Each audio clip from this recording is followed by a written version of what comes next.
Right, 794. 794. Can I just say to any listeners, he really does this thing, you know. Oh, yeah. It's not. It's not a computer. It's a real window. It's not like you phone up and you say, these are the things I want to talk about. Can you make them that? No, no idea. Hello, you're listening to Tony Slattery's Rambling Club, and you're most welcome. Well, it's Friday, it's 5 to 5, and the doors to Tony Slattery's Rambling Club are open once again. Hello, everybody. My name is Paul Carmichael. And I'm Alan Lear. And here we are in the shed once again, still going through the post-it notes, still trying to sort out the massive amount of detritus that we've found since Tony went to the lab, which is now nearly 9 months ago. He's doing well, isn't he, Al? He's doing extremely well in there. He's doing considerably better than me. I opened the cupboard and got a landslide of unused phone directories, and now I can't find my legs. Oh, that's a bit of a problem. Well, luckily, we've got one of those dumper trucks that he bought out the back. God knows what he was thinking to shift. I was always a bit suspicious. Maybe if we got one of those... Oh, it's the door. Well, you better stay there with the phone directory, so I'll get it. Oh, thanks, Paul. Hello, who is it? Hi, it's Nick here. Just popped round. I know that Tony's not about at the moment. I did hear through the door about the phone directories falling out and you not finding your legs. Could you not look up Find Your Legs in the phone directory? If you've got yellow pages, surely there's some company that will find your legs for you. That's an excellent idea. I could let my fingers do the walking. You could indeed. Well, good God, would you believe it? It's Nick Hancock. Hello. What were you planning on again with Tony? Tony's on the toilet at the moment. He went to the toilet back in, when was it, early January? We're still waiting, but what can we do for you? I've had days like that, I've got to say.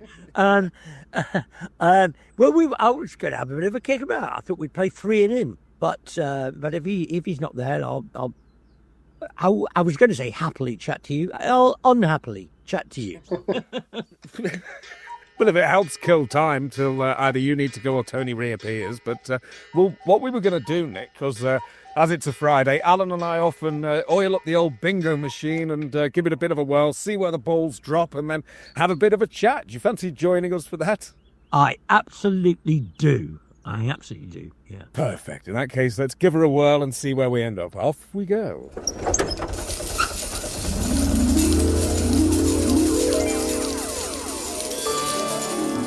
Tony's enchanted bingo machine. A curious contraption of cogs, levers and glowing buttons that hums with ominous energy. This machine generates 3 completely random numbers. These numbers are fed directly into the Dewey Decimal System, the arcane reference system by which books and their contents are categorized. In this way, the bingo machine conjures from thin air a topic of conversation so enthralling, so wildly unexpected, that it leaves the members of the Rambling Club both bewildered and vaguely excited. Thus, another evening is saved from the brink of boredom, thanks to Tony's marvellous, possibly haunted and entirely inexplicable bingo machine.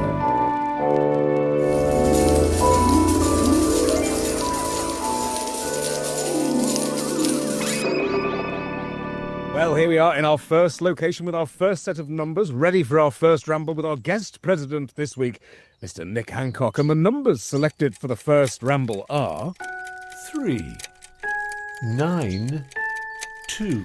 392, 392. And that means the first subject that we are asked to speak about. Can I guess? Go on. Marsupials.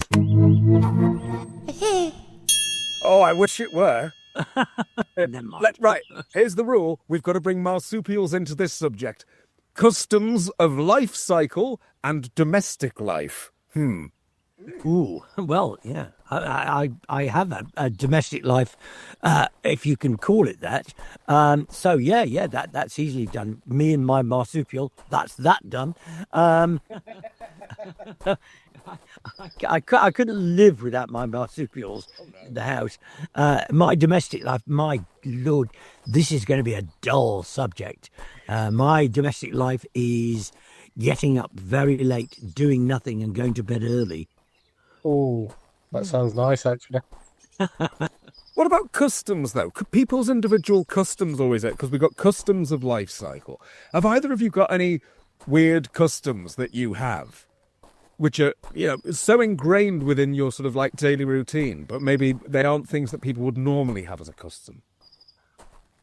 Well, but personally, I you have that strange moment in your life if you're lucky or unlucky enough to move out of your home area and go, for instance, to college, and then you meet people that have completely different lives to you. So all the people that I know who grew up with, we all have kind of the same life. And then, you go away to college and you meet people who do things like, for instance, open their Christmas presents after lunch, which is just the weirdest thing that you can imagine. And then also I remember my dear friend Neil Malarkey used to use the phrase family hold back, which apparently is a thing where if you have somebody come for dinner, you're not meant to get stuck right in. You're meant to let your guests have the first choice of all the food. These are things that were incredibly alien to me, but seemingly were normal for people that lived below a certain meridian point, if you know what I mean. My grandparents did. It was known as FHB, family hold back. Yeah. Yeah, and they're from, the Liverpool area, so it was... That's fascinating. I've never heard of that one at all. I'm trying to think. Have you not? No, I've not. Not heard of that one. I'm trying to think of similar ones from my own sort of past and that. And the only one I can think of really is the divide that existed, and you could see it on the street that I grew up in, between whether you watched the BBC or ITV, which depended on whether you were Protestant or Catholic.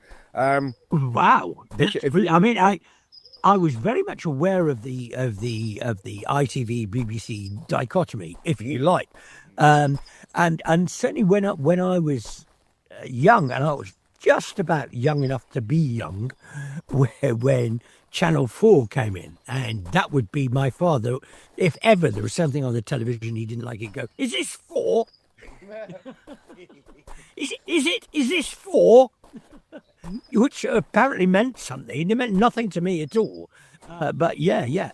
So yeah. I mean, I think that whole thing about home and family and what's normal is such a shock when you find out everybody else doesn't do the same thing. So, for instance, breakfast was always cooked by my dad. And I thought that was a dad thing. Breakfast was a dad thing. But that just... And again, this was something... When you leave home, you find out, oh, no, that's not the law. That's just what happens in my house. I was talking about this last night with some... Because I was at a family party. And I was amazed to discover, as an adult man, that it's considered polite if you're at somebody else's house to leave some food on the plate to signal that you've had a sufficiency. Yeah. I was raised, well, no, I wasn't raised, but I spent a lot of time with my grandparents. So when as a kid, had a lot of meals with them. And of course, they'd grown up with rationing. So it was considered a more essential to leave any food. Absolutely right. And in fact, if you didn't actually take the pattern off the plate, you were somehow ungrateful. And actually, that rationing thing is quite an interesting idea, because I know, for instance, people are much more aware and conscious of the health issues with food. But my mum would give us as much sugar as she possibly could, because she grew up without sugar. And so it was her giving us what she thought was a sort of great privilege, and so we used to have all of those things. And it wasn't her being, as she now would probably be considered, a bad mum. It was her going, oh God, what a joy it is to be able to give my children these exciting things, Yeah, all the stuff I wish I'd had as a kid. Yeah, exactly so. My wife is Iranian, and the customs are completely different, and you have to learn that stuff. And in fact, it's one of the great joys of travel, although it's shrinkingly small now, to go to a country where you don't really know how to behave, and you can get caught out quite badly. Japan is a classic example. I mean, Japanese.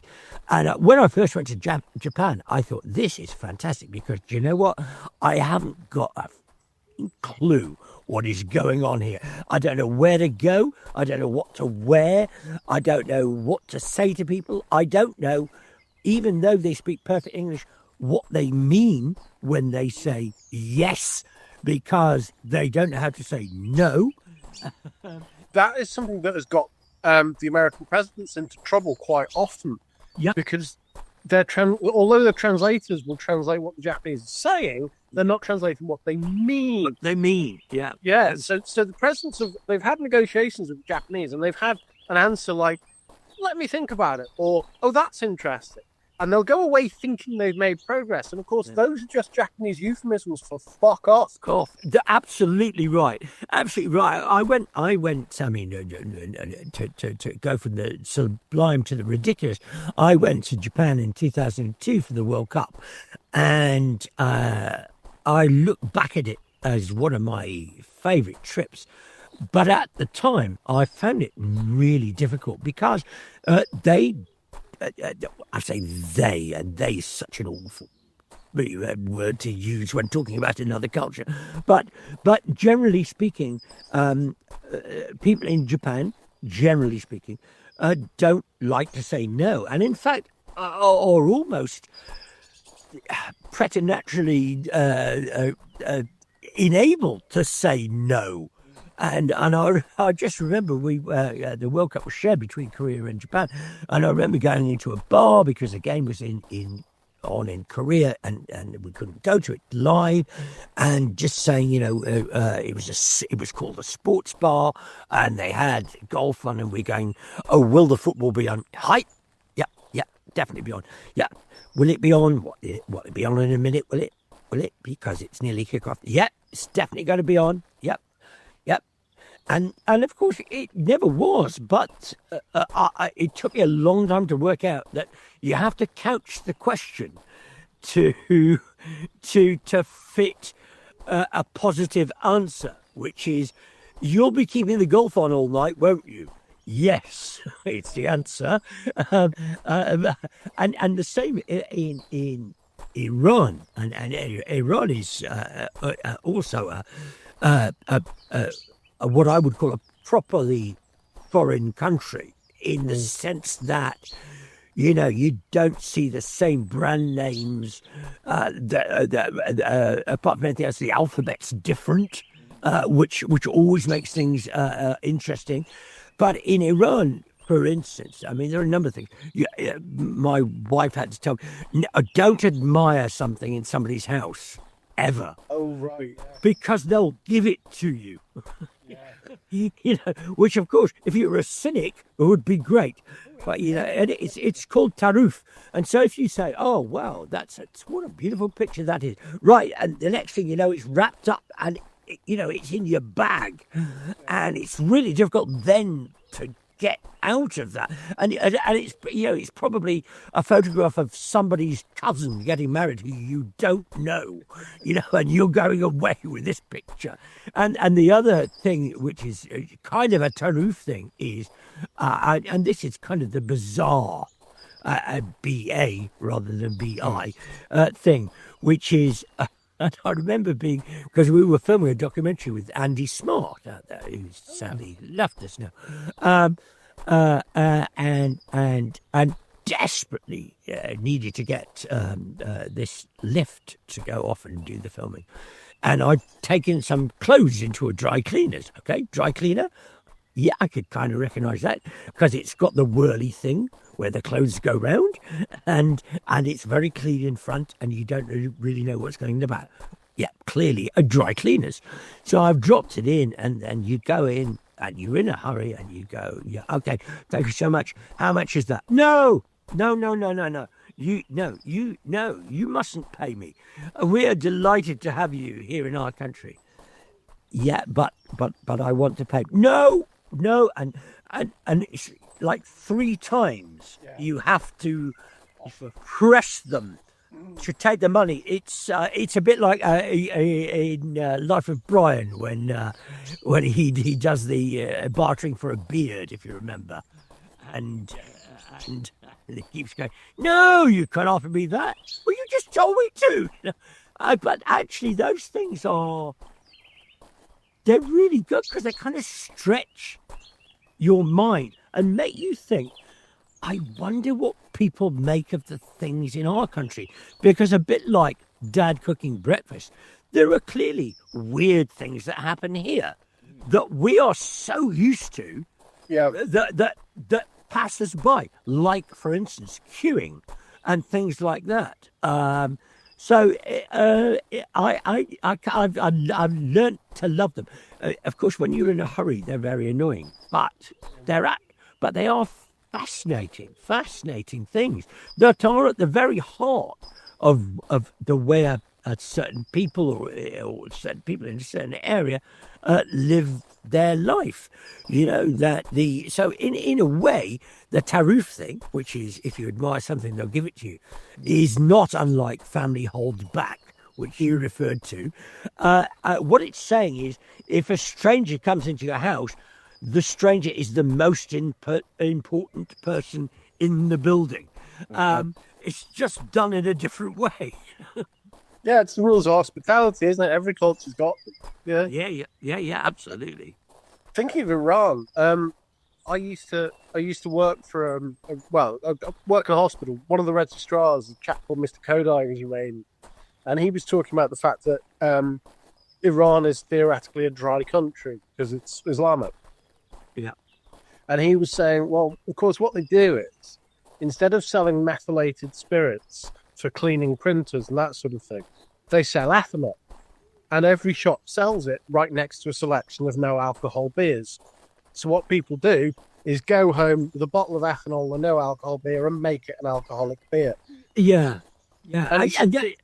Sorry. Yes, sorry, go. Well, there are a couple of things about alcohol in Iran, and I'm not in any way claiming I'm an expert on Iran, although, my wider family are Iranian and my kids are half Iranian.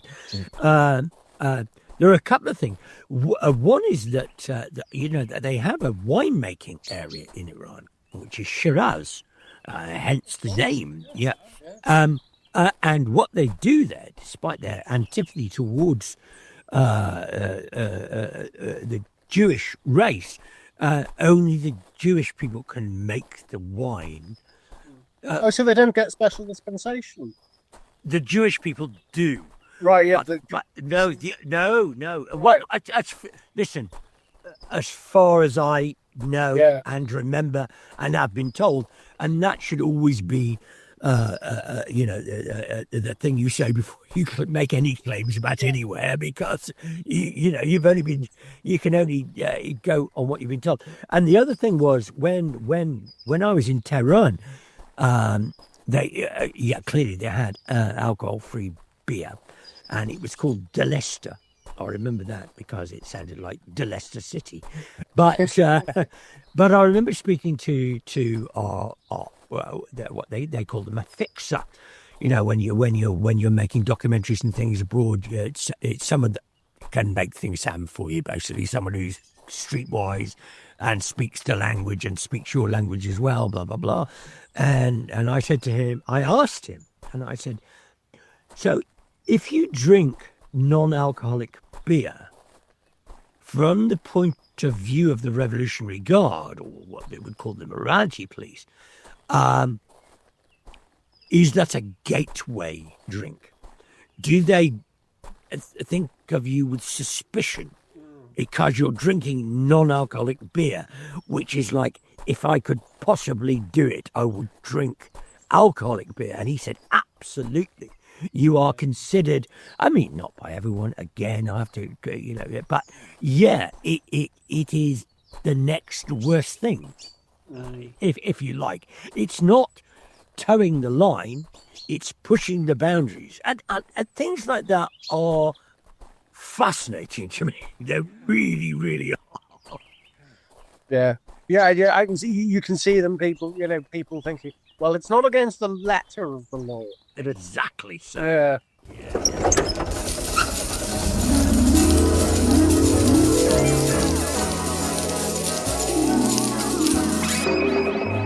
Well, here we are, second location, second set of numbers. The second set of numbers are 7, 9, 4. 794, 794, and the subject is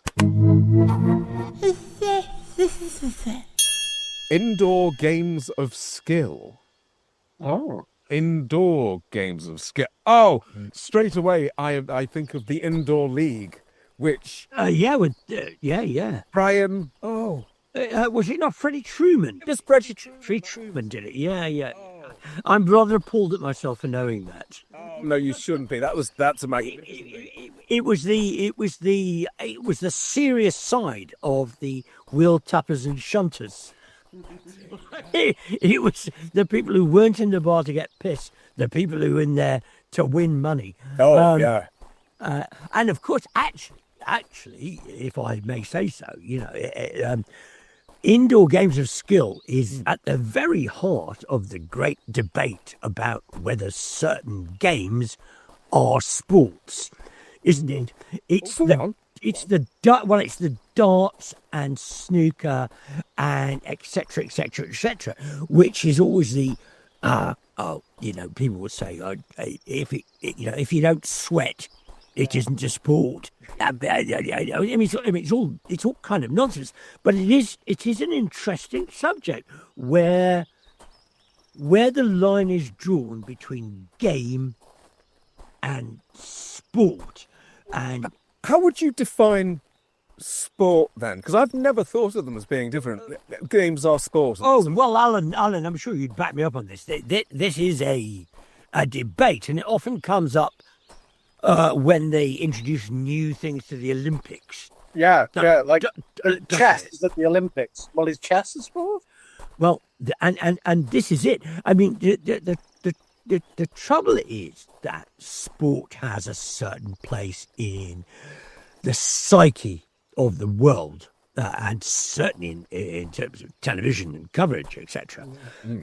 And what great games players, if we're going to define, say, darts as a game, Phil Taylor comes from my hometown of Stoke-on-Trent, and the argument would be, excuse me, he's probably got more skill and works harder at his game than anybody in any other sport. And so to say that he isn't eligible, for instance, at one time, for Sports Personality of the Year is a terrible insult. Okay, so that used to be kind of the point. And I think it's really strange that subject's come up, which is games played indoors or in your house or in a pub. And I think that was where the line used to be drawn, to tell you the honest truth. I'm not saying that Twister counts, but what I am saying is that actually the great success, certainly in this country, of snooker and darts over the last 50 years has made people reassess their value.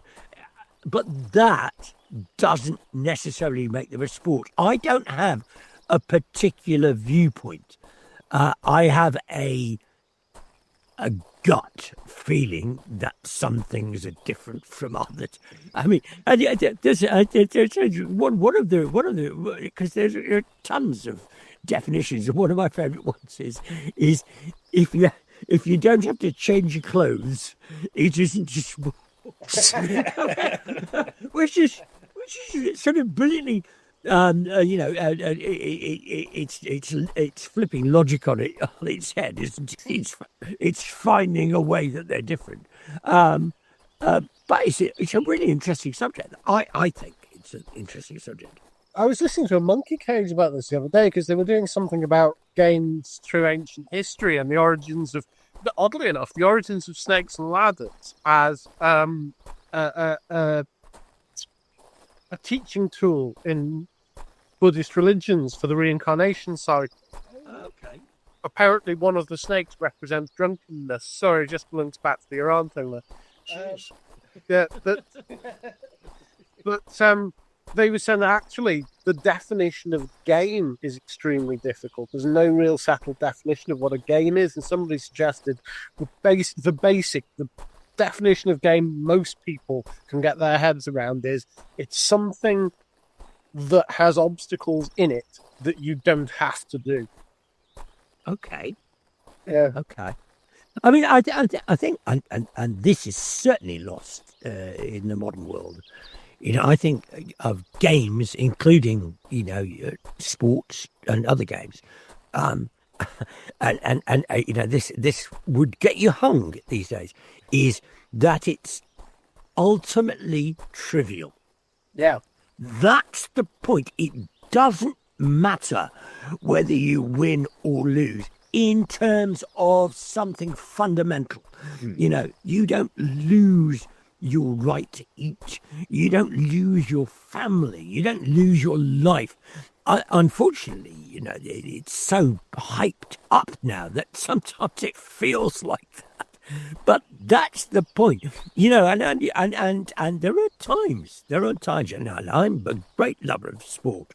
And as I said, I went to Japan and do that. I've been all over the world to watch sport.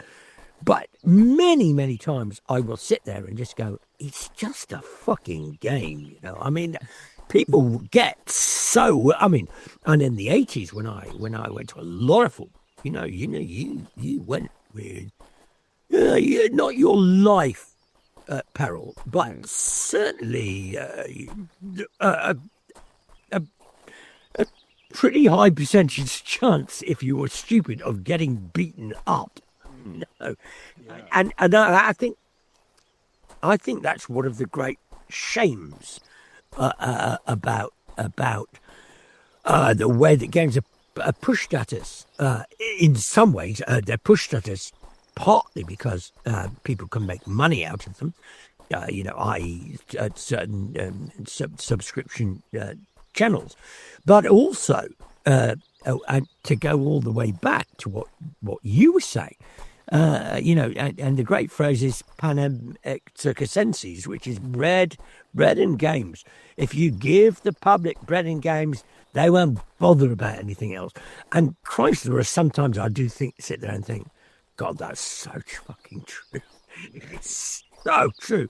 Even today, and that's a Roman phrase. That's why they had the great parades and and the games at the end of successful campaigns abroad and all of those things, and it becomes. I'm going to get a bit poncy here. It becomes a metaphor for war itself, often, and that's I sometimes think about football hooligans in the 80s and think that you're only 35 years away from a war, and your parents may well have, or your grandparents may well have fought in that war, and you want something to believe in to make you have stories like your granddad did. And, sometimes we stood toe-to-toe with them at their end.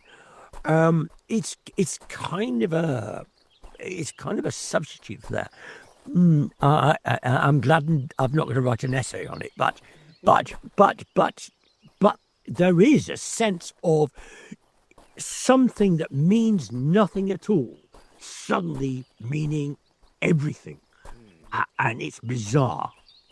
It is such a valuable thing, isn't it? Anything that can bring people together, if it's in sort of small team groups, or when you look at the national games, and suddenly, every now and again, you do get the whole country behind it. And it always fascinates me, coming from an educational background, that rather like with the arts, which again is transient, nobody needs it, it doesn't do anything, but when you think about the arts and you think about sport, these are the things I think should be being pushed in schools as being so bloody important. And they aren't.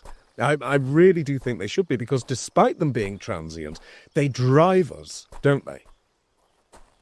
Well, they do, but it's interesting you should say that it brings the country together. It generally brings the country together against another country, if it's a national game.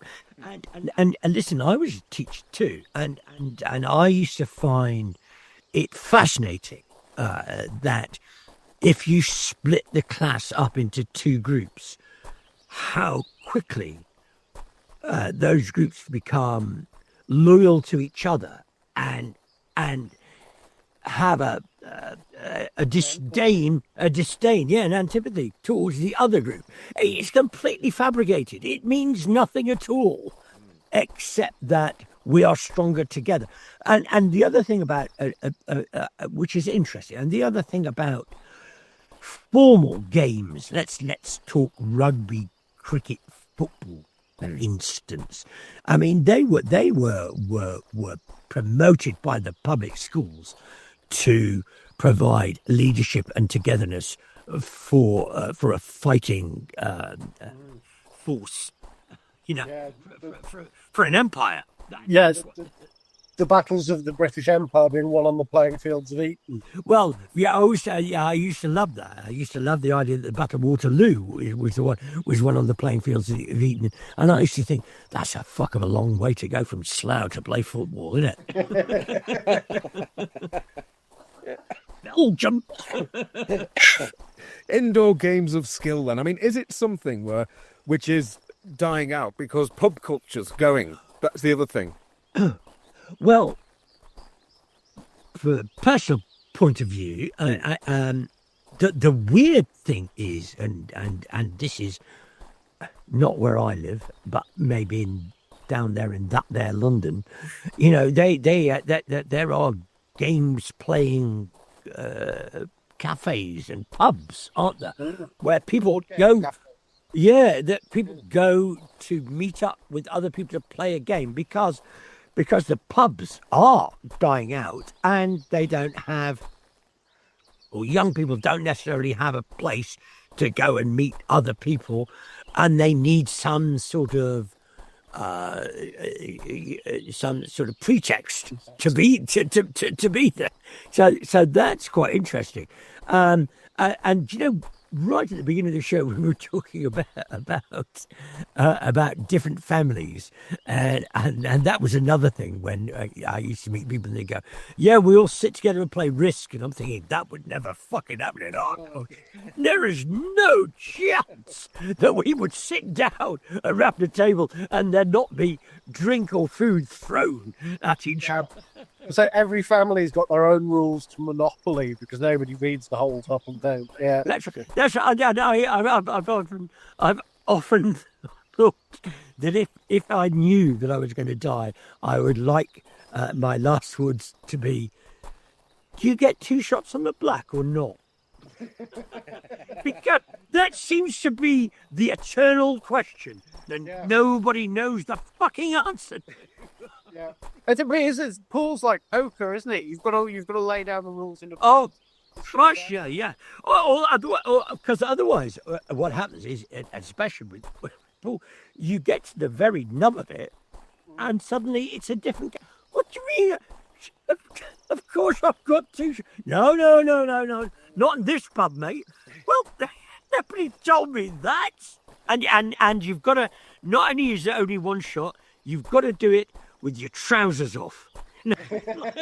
One leg behind your back.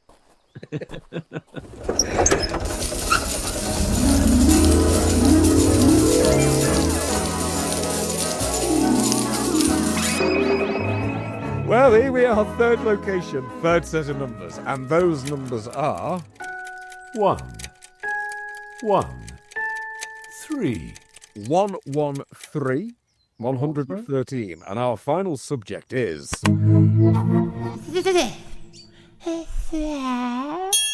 cosmology. Open brackets. Oh, no. Open brackets. The philosophy of nature. Close brackets. Cosmology.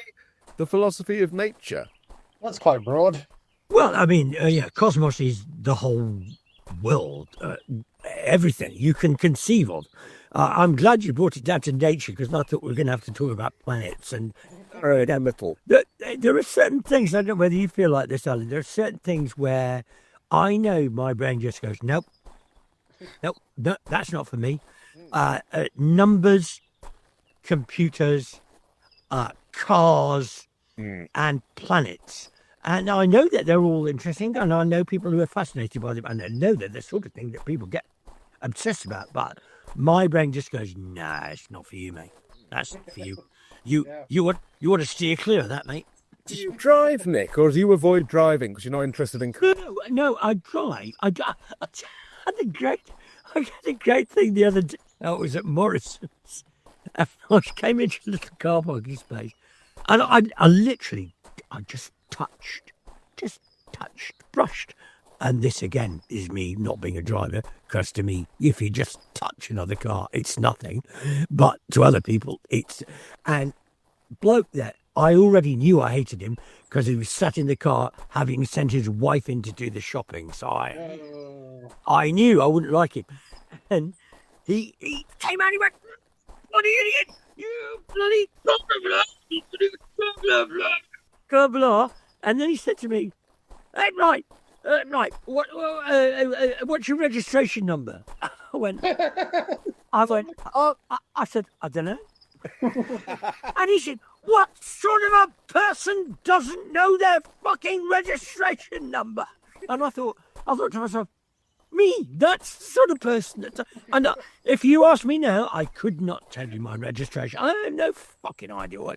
Why would I be bothered? Why am I can understand that other people are interested in these things. In fact, funny enough, years ago when I used to host Room 101, we had Clarkson on there. And Clarkson was going on about, I can't understand why, you're interested in football. I said, no, it's ridiculous. As I said earlier, it's a game. It doesn't matter. And I said to him, and I have no idea why you would be interested in cars. But people have passions for these things.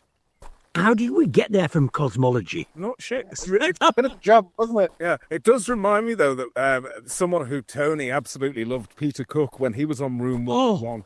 Oh, God.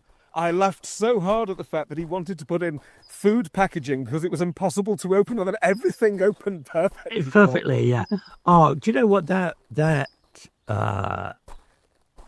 is my favourite moment of my life, to interview Peter Cook, because like Tony, I thought Peter Cook was, the sine qua non, the very top, the funniest, the cleverest, and also, God damn him to death, tall and beautiful as well. And very occasionally I get asked, "What's your favourite moment?" And in fact, I think I probably only said it to my kids because it sounds awful, but I want to say it to you. I said, I would say, Peter Cook laughed at one of my jokes. And you think, that'll fucking do for me. Do you know what? That will do for fucking me. Oh, yeah. Our friend James Payton, who did some improv with us and Tony, he always says, if you got Tony to laugh, so it didn't matter if the rest of the audience hated your fucking joke. If Tony laughed, you were happy with what you did. Yeah. And that's absolutely true. That, I mean, when I was doing stand-up and doing the clubs and that, there were certain comics that you really, if one of them laughed, you knew you'd broken through the toughest wall that anybody could build. And it didn't mean that you have to play for them. But when a laugh is not an accompaniment, but somebody can't help but laugh, that's a great thing. You know, it's not an accommodation. It's just I couldn't help myself. That was funny. Those are great moments. Yeah. And it happened once to me in my life. Was that an occasion when you found yourself maybe a bit starstruck? Because obviously doing a show like Room 101, you're meeting people permanently. Did you ever find those little moments with anybody at all? Well, not so much in Room 101, because do you know what? There were so many mechanics to it, and I'm thinking, where's the prop coming from? What's the next thing? Right, that actually, for shame, you're not really. Well, you are listening, obviously, but you're outside of yourself. Do you know what I mean? It's a bit like, I don't know. I've got a mate who's a chauffeur, and people always say, "Oh, you had famous people in blah blah blah blah. What were they like?" And he goes, "I don't know. I was driving the fucking car." You know, so it's a little bit like that. They think it's all over the sports thing. Not so much that I felt in awe, but there were a couple of people on that show that I realised that I knew now what aura was. When somebody was just bigger, and not necessarily a big character, just carried themselves and had a beautiful self-confidence, not an arrogance, just. And Michael Johnson being one of them, the 200, 400 meter runner, you know. And it was like, and he was so humble, but it was like, clearly this man is the greatest at what he does in the world, and nobody is going to argue with that. And we all, even if we don't do it physically, genuflect in front of him. But others too. I mean, Tessa Sanderson had that. I don't know what it is, but sometimes you meet people and it's not because they're more famous or more beautiful or cleverer. They just seem to own the space around them. And I know that sounds so wet, but it is true. And I've met a couple of people like that. And when I met them, I knew immediately, wow, this is a different sort of a person. This is a superhuman, if you know what I mean. I can only remember one occasion, actually, thinking about it, when that really happened. For me, it was in 1992, and I met John Pertwee, and he strode in, opened his arms up to announce, "I am here," and then everything in the room was just about John. That's all it was, and it was mesmerising, the presence this man had. And happily about John. Not John forcing it. Oh, no. But everybody else wanting it about him. Yes. I think that's I met, when I was very young, when I was about 7, I met Eric Morecambe, and that was the other one. But he was at the very height of his fame at the time, and so I think that was part of it. But that was just, that's another one. If only my children knew, I would tell them. But they don't know who that is. Whereas I speak to people of my age, I go, "I'm Eric Morecambe, you know." They go, "Fucking joking, did you?" That's remarkable. Blimey. Yeah, my sister was a dancer, and she was in a summer season in Colwyn Bay with let's go for it. Let's go for the whole thing with Stan Stinnett, who was the owner of the garage in Crossroads. He was, yeah. But was also Eric Morecambe's best mate. Yeah. And Eric came to watch the show, and he arrived late, and he came through the backstage, and I was sitting in the dressing room because I was staying with my sister, so it was just me. And he said, "Hello, little man." Oh. Hey, hello, little man. Oh, my word. Oh, those summer seasons were wonderful things. They are a tradition I'm sorry we've lost. Oh. Well, I have to say, I speak to Marie, my sister, a lot. She's 10 years older than me, but when I hear now, I mean, theatres are horrible at the best of times. You know, backstage they are just shells. But you know, she was basically a chorus girl. You know, she was a dancer. Yeah, the money they got paid at the fucking places they had to stay in. It's the most brilliant story of theatre. You know, the glamour, the outside, and the fucking shithole behind. Don't spend the money where the audience can't see it. But eyes and teeth, girls, eyes and teeth. You know what? I think we did it because we got to aura, and that's not a bad link to cosmology. Surely there's something there. I can't believe we got through cosmology and nobody used Peter Cook's line about I'm specialising in the universe and everything in it. He did. I'll tell you very quickly on Peter Cook. I'll tell you my two favourite things. When they toured the States with Beyond the Fringe, which was him and Dudley Moore and Alan Bennett and Jonathan Miller. They did loads of talk shows. He came up with the concept, him and Dud, of Cornish rhyming slang, and said, "I'm very happy to talk about this whenever we're on." And it was a rhyming slang that didn't rhyme. And they go, "Really? Is that it? Isn't it that?" "Yeah, absolutely. So what? So, well, give me a word. Give me a word." And they go, trousers. And he'd go, globe. And the other thing, which was on the same trip, and you've got to remember, he was probably 20, then. Yeah. Pardon me.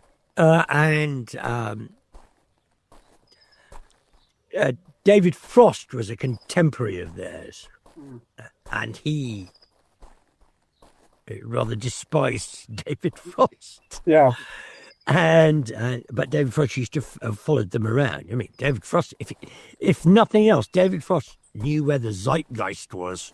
Oh, yeah. He really did. And anyway, they were staying in Maine. I'm saying that because it's a place I know in America. I don't know it. I've heard of it. And David Frost fell into the pool and couldn't swim. And Peter Cook got him out. And later in his life, he was on, I think it was on Parkinson. And Parkinson was saying, you've had the most incredible life. I mean, in the 60s, the early 70s, Peter Cook was a rock star. People talk about the Badilla Newman, but he was tall and handsome and gorgeous and clever as you bloody like. Anyway, he was being interviewed, and he said, the interviewer said, whether it's Michael Parkinson, Russell Harty, I don't know, said, "Do you have any regrets?" And he said, "Yeah, I saved David Frost's life once." Which is just the most fantastic line, isn't it? It's a fantastic thing to say. And had the great value of being true. Well,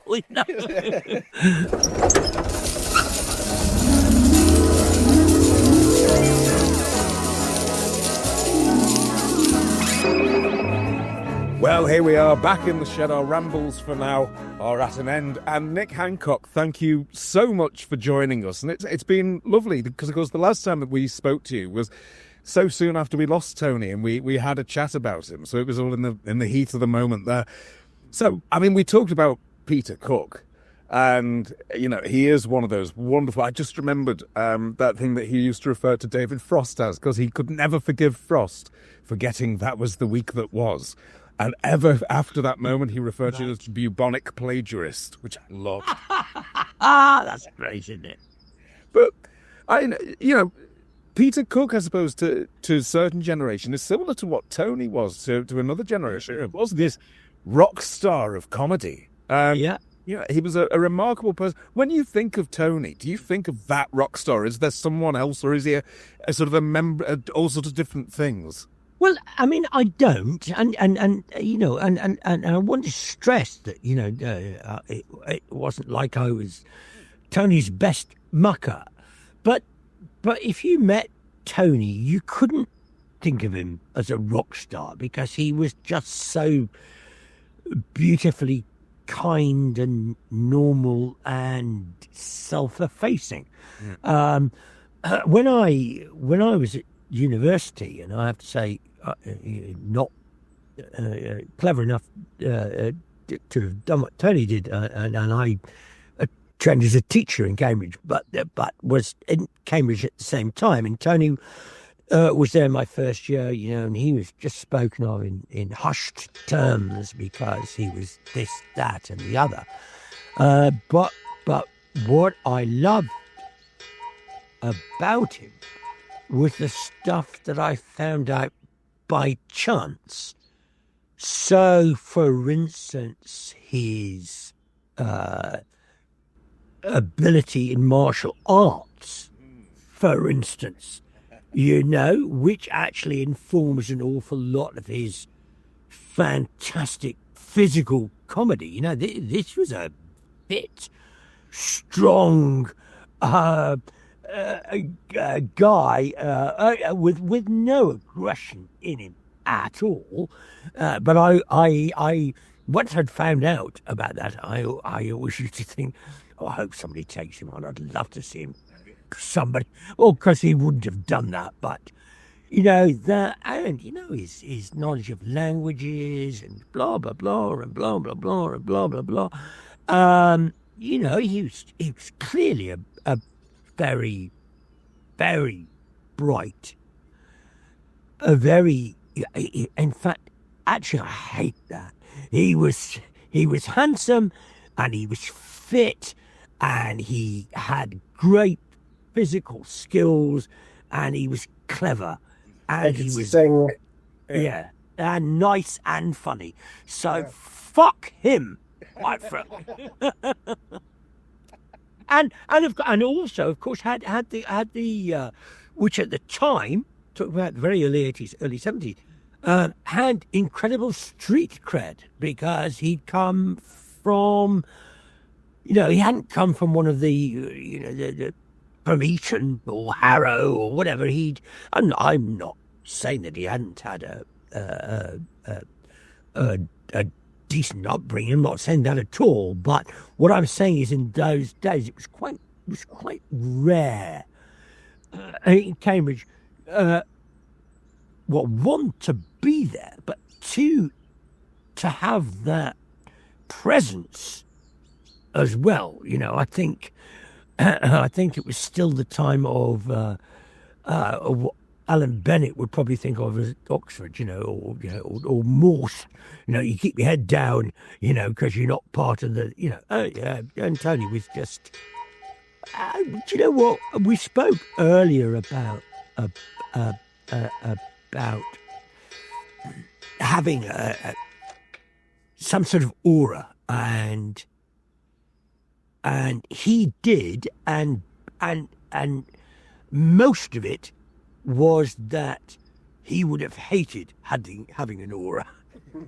do you know what I mean? I know it sounds like I'm being double, but no. He'd have had no time for anything like that at all. Not in the least. I don't think. And again, I'm not claiming to have known him that well. I probably know Richard better, and of course Richard Branch and Tony worked together for years and years and years, and Neil and Morwenna and all those people. But any time I met him and saw him, and of course he was on Room 101 and interviewed him, he was just charm itself. And I think I said,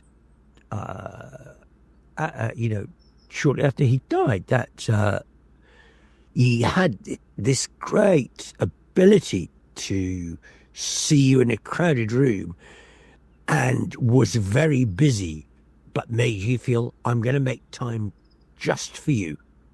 Do you know what I mean? Do you know, actually, wait a minute, I just want to speak to, not in a grand way, but just a, God, this is a limp thing to say, but just a really nice person way, that everybody deserves a chat. Not with him, but everybody deserves a chat. And I think that was one of his great, one of the things I remember about him anyway. Oh, well, Nick, really, thanks so much for rambling with us. It's been an absolute pleasure. Well, really loved it. I've loved it. Well, thank you, really. It's been great, and thank you to everyone at home for listening, and we hope that you enjoyed this week's meeting of the Rambling Club. The club meets every Friday. But if you'd like to get in touch in the meantime, here's how you can find your fellow members. Tony's official website is at www.tonyslattery.com, and you can get in touch with us on the contact form on the website. We're on Twitter at Slattery Live. Please use the hashtag TSRC to discuss any of this week's topics. I'm on Twitter as well, at Paul Carmichael V, but you can also find me on Blue Sky, and you can find Slattery Live on Blue Sky as well. Yeah, and also at Rambling Club at Blue Sky. And Tony also has a Facebook group at www.facebook.com/group/TheTonySlattery. And he's on Facebook as well, at Tony_Slattery_official. And if people want to hear our Guest President's podcast, where do they find that? Nick, come on, tell us about your podcast at this point. Oh, Christ, no. Honestly, you really don't want to listen to it. I mean, I'll tell you, it's called The Famous Sloping Pitch, and it's two old fellas bemoaning how the world has got worse in football. So, a tiny, tiny, tiny world. But if you're that person, you might enjoy it. Absolutely. And if people want to find you on, can they find you on Instagram or Twitter or any of that stuff? I fucking hope not. And if they try, they best fuck off. And if people would rather join the Rambling Club themselves, Paul, how can they do that? Well, they can head to www.patreon.com/Slattery Live. The club is open 24 hours a day, 7 days a week. We'd be delighted to welcome you. You can find all sorts of perks for members there. You can hear episodes 4 weeks in advance. All sorts of pictures, all sorts of other things. So why not just go over and have a look at www.patreon.com/Slattery Live. And if you've enjoyed our ramblings on cosmology, why not head to where you get your podcasts and give us 5 stars? That was too easy. Too easy, that one. Good, mate. So we will be back next Friday at 5 to 5 for another ramble.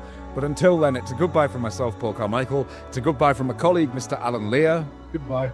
And it's a goodbye from our very special guest president this week, Mr. Nick Hancock. Goodbye. You have been listening to Tony Slattery's Rambling Club with our special guest president, Nick Hancock. He was accompanied by Stephen Fry as the voice of the bingo machine. Acting President Hancock was assisted by Paul Carmichael and Alan Lear. The music was composed and performed by Michael Livesley and Andy Fritzell.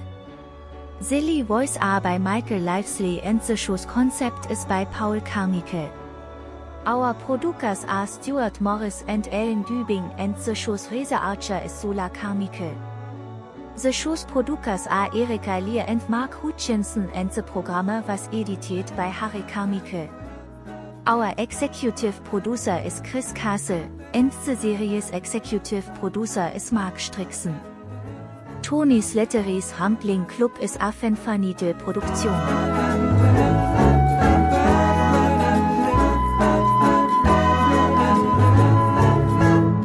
Goodbye. Goodbye, and thank you for listening.